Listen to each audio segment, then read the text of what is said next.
السلام علیکم ورحمۃ اللہ وبرکاتہ۔ السلام ورحمۃ اللہ وبرکاتہ۔ پارہ نمبر 18 سورہ الفرقان آیت نمبر 2۔ أعوذ بالله من الشيطان الرجيم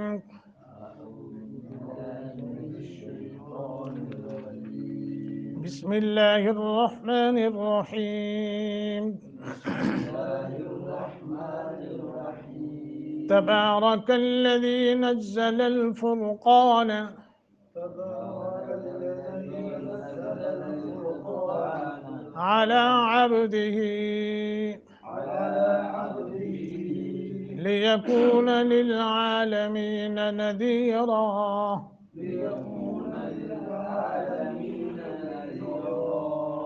الذي له ملك السماوات والأرض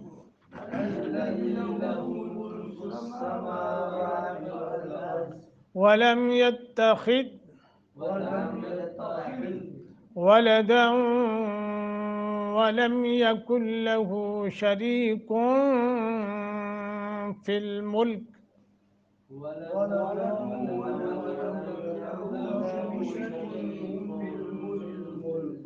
وخلق كل شيء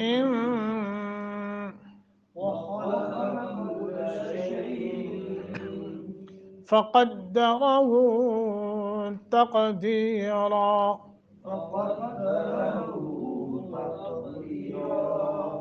تبارك الذي نزل الفرقان على عبده ليكون للعالمين نذيرا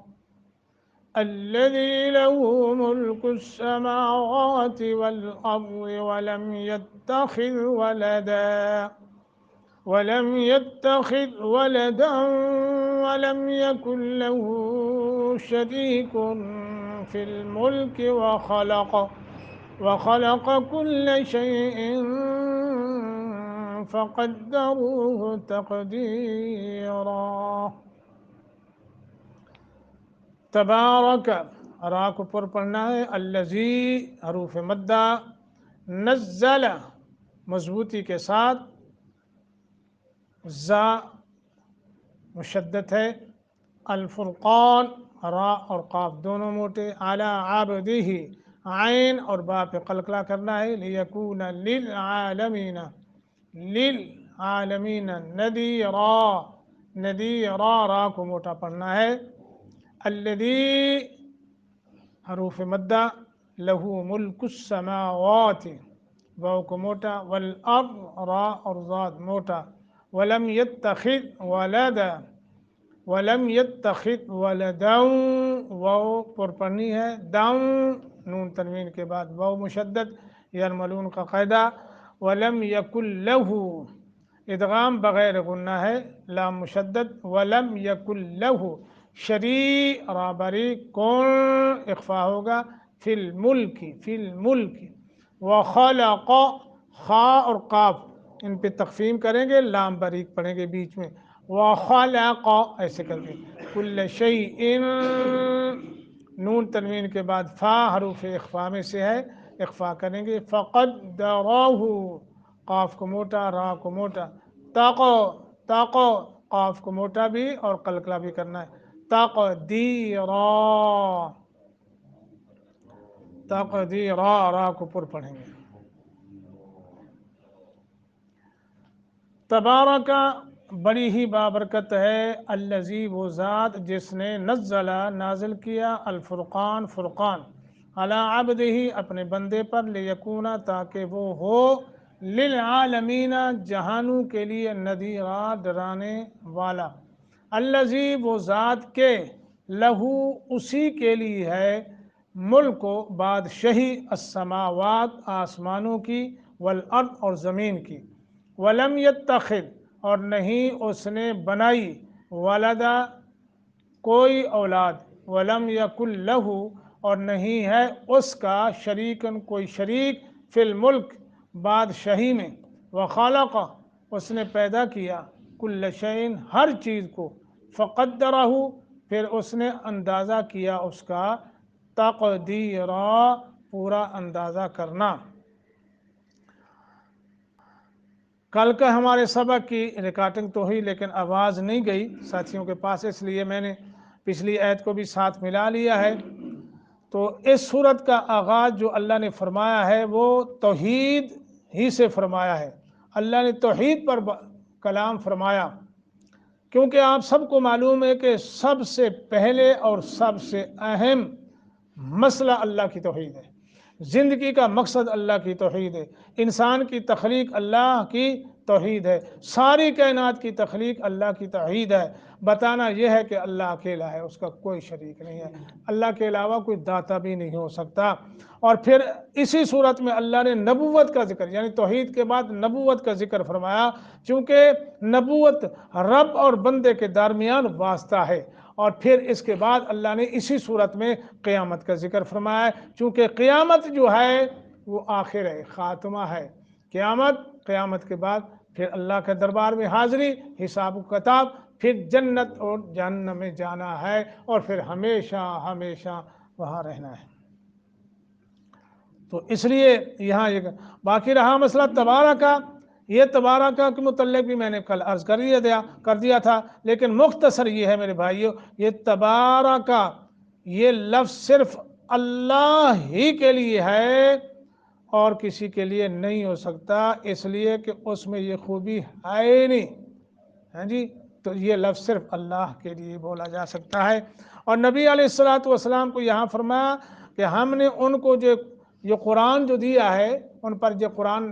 نازل کیا، مقصد یہ تھا یہ قرآن لے کر جہان والوں کو اس قرآن کے ذریعے ڈرائیں، ان کو یہ قرآن سنائیں،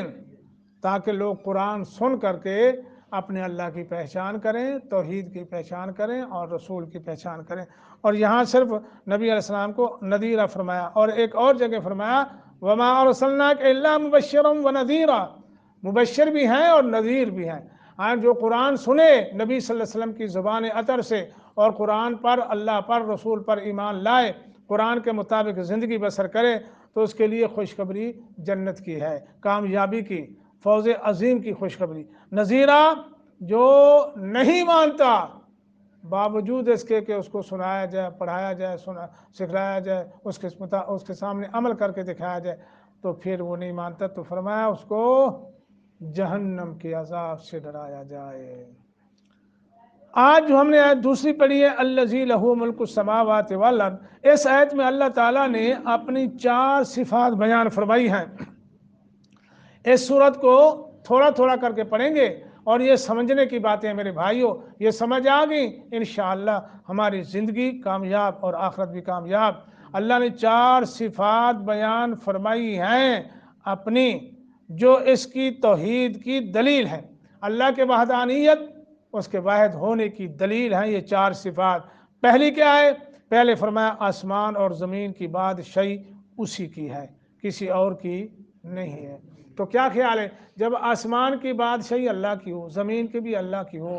تو جو درمیان میں خلا ہے اس کے بادشاہ کوئی اور ہو سکتا ہے؟ ٹھیک ہے، اللہ اکبر، کسی اور کی بادشاہی نہیں ہے،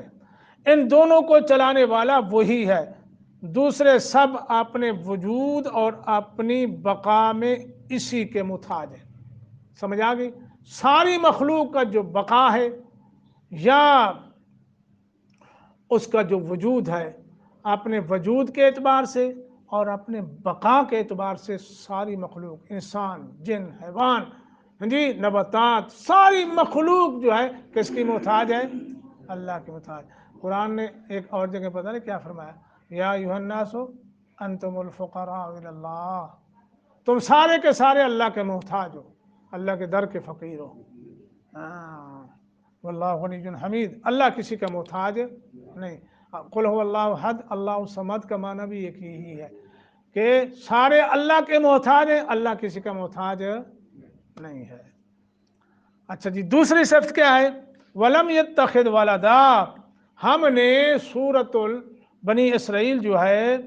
اس کی آخری آیت پڑھی تھی نا، وَلَمْ يَتَّخِذْ وَلَدًا وَلَمْ يَكُنْ لَهُ شَرِيكٌ فِي الْمُلْكِ، ہاں جی پڑھا تھا کہ نہیں؟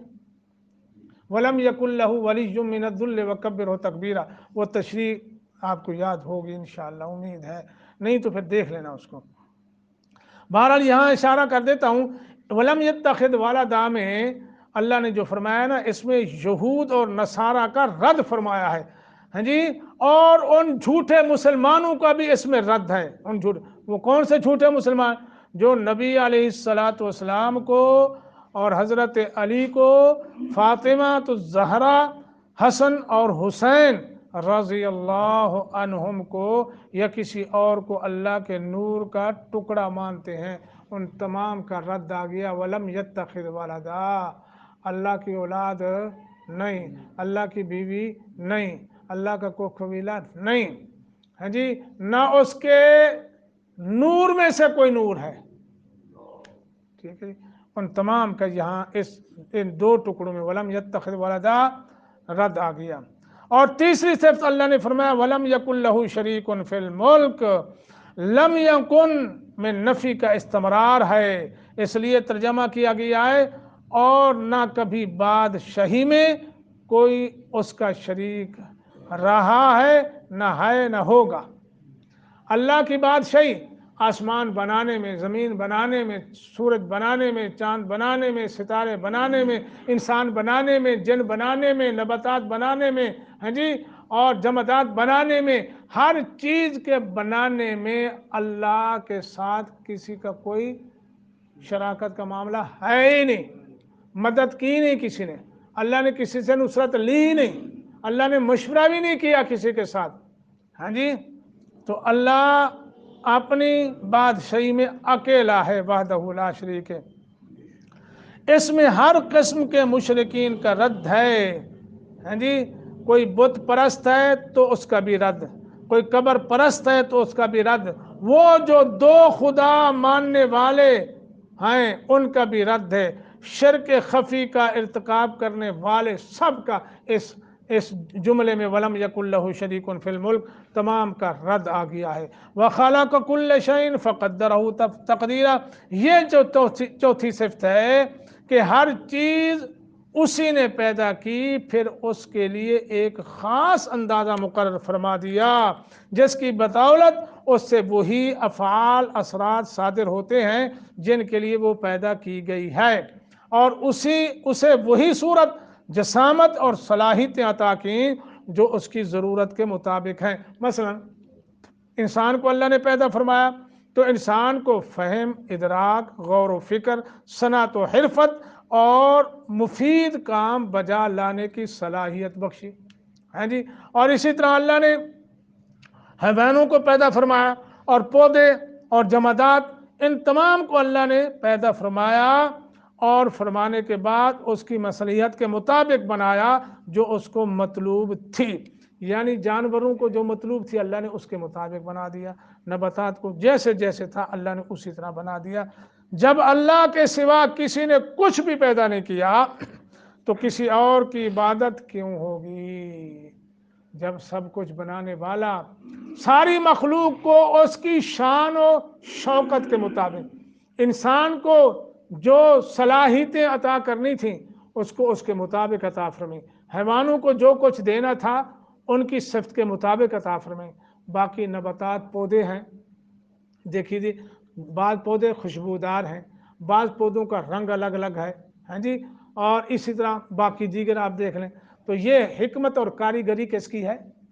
اللہ کی ہے۔ یہاں پتہ چلتا ہے کہ اتنے بڑے کاریگر اور اتنے بڑے پر حکمت اللہ نے یہ سارا کچھ کیا ہے، تو حق بنتا ہے، انصاف کا تقاضا ہے، بندگی اور عبادت بھی اللہ کی ہونی چاہیے۔ اللہ ہم سب کو اپنی بندگی اور عبادت کی توفیق عطا فرمائے، اللہ بیماروں کو شفا عطا فرمائے۔